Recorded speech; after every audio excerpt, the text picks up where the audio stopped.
என்ன நடந்திருக்கு அப்படின்னா சர்வே சர்வே எப்படி எடுப்பாங்க அப்படின்னு நம்ம பார்க்கணும்.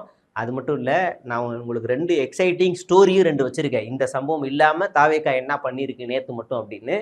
சர்வே எப்படி எடுப்பாங்க, அதாவது இந்த கட்சிக்கு இந்த வேட்பாளருக்கு மக்களிடம் செல்வாக்கு இருக்கான்னு ஒரு அன்ஐடென்டிட்டியா கட்சியோட எதுவுமே இல்லாமல், கட்சி பிம்பம் இல்லாமல், கட்சி கொடி துண்டு எதுவுமே இல்லாமல் போய் சர்வே எடுப்பாங்க. இங்கே எத்தனை வருஷம் வசிக்கிறீங்க, ஏன் உங்கள் ஓட்டு இங்கே இருக்கா, இங்கே எம்எல்ஏ தொகுதிக்கு வராரா, ஒருவேளை மறுபடியும் நிற்க வச்சா அவரே நின்னா ஜெயிக்க வைப்பீங்களா, இல்லை நீங்கள் விரும்புகிற வேட்பாளர் யாரு, இங்கே அடிப்படை தேவைகள் என்ன, உடனடியாக பூர்த்தி செய்ய வேண்டிய பிரச்சனைகள் என்ன, இங்கே கல்லூரிகள் இருக்கா, மருத்துவமனைகள் இருக்கா, இப்படி எல்லாமே சர்வே எடுப்பாங்க.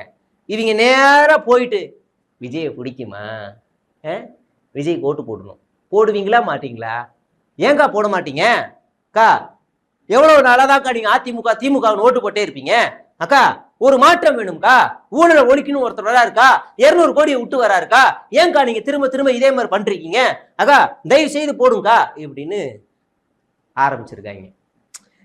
வீடு வீடா போய் 200 கோடியை விட்டு வராருக்கா, அக்கா பாவம்க்கா அவரு, அக்கா அவரு என்னென்ன பண்ணிருக்காரு தெரியுமாக்கா, அக்கா மக்களுக்காக சிறைக்கு போயிருக்காருக்கா, அக்கா அவர் ரெடியா இருக்காருக்கா அப்படின்னு அவங்களும் வாக்க. அப்ப எங்களுக்கு சேகரோ இல்ல குமாரோ அதிமுக திமுகவோ ஏதோ ஒண்ணு நீங்க இந்த மாதிரி பேசின்னு இருக்காதீங்கப்பா, எடுத்தீங்கன்னா போங்கப்பா.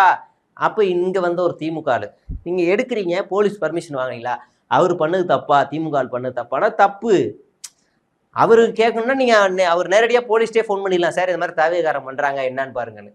சரி, தாவேக்காரங்க அவரை டீல் பண்றதுல இவர் என்ன செஞ்சிருக்கணும், நீங்க எங்களை கேட்காதீங்க, நாங்க போலீஸ்ட பேசிக்கணும், இவங்களாவது போன்ல பேசியிருக்கணும். 2 பேருக்குமே இதுவாகி அடிச்சுக்கிட்டாங்க.